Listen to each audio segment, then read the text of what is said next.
Planet of the Fakes, and Big Star HH News. For educational purposes. Boxer Charles Duke Tanner from Gary released from prison.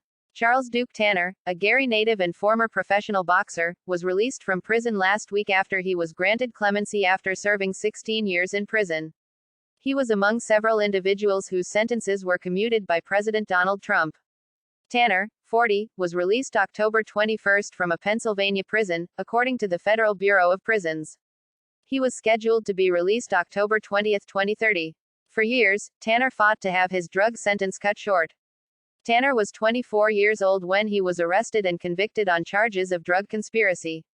Though it was his first conviction and a nonviolent offense, he was sentenced to life in prison, which was later reduced to 30 years. Following his arrest, Tanner immediately began working to turn his life around, devoting hundreds of hours of time to taking educational courses. Tanner also received staff recommendation and warden approval to enter an 18-month re-entry program. In response to being granted clemency, Tanner said in a statement, "First and foremost, I would like to say how blessed and thankful to God I am," he said. "Eddie and I have been talking for a long time about what we could do for our community, and I'm thankful for the opportunity to begin working on those plans. To have him with me on this day is amazing. I'm super grateful at being granted clemency by the President of the United States, and I'm looking forward to what's to come. I feel like my story is a win-win. I had all this talent, but I messed up. Still, you always have to get back up and do something about it. Even when you fall down, you have to get back up and keep pushing. That's the model we'll be pushing in Gary and, hopefully, in other cities and states." State Senator Eddie Melton D. Gary, who has worked for several years with the Trump administration to facilitate Charles Tanner's release, had the following statement in response to the news of Tanner finally being granted clemency. "This is an absolute blessing, and we give God all the glory," Melton said.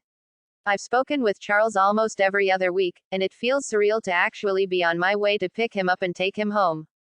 My brother, Troy Bly, and so many others have worked alongside me these past few years to see this reality come to pass.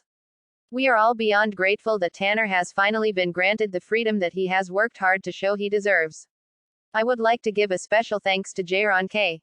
Smith, Assistant to the President for Domestic Policy. He was able to put this request on the President's desk, and now Charles Tanner is on his way home. Not only is he very excited to get back to his family, but he's already looking at ways he can help bring positive changes to the city of Gary." Troy Bly, Tanner's manager, said, "This couldn't happen to a more deserving person. Even after a life sentence, Duke never stopped fighting, and now he was able to receive clemency. We can't wait to get back to the community and help as many people as possible. This is just the beginning, and we'll continue fighting to bring as many of our people as possible back from prison. Thank you very, very, very much. Go to www.amor.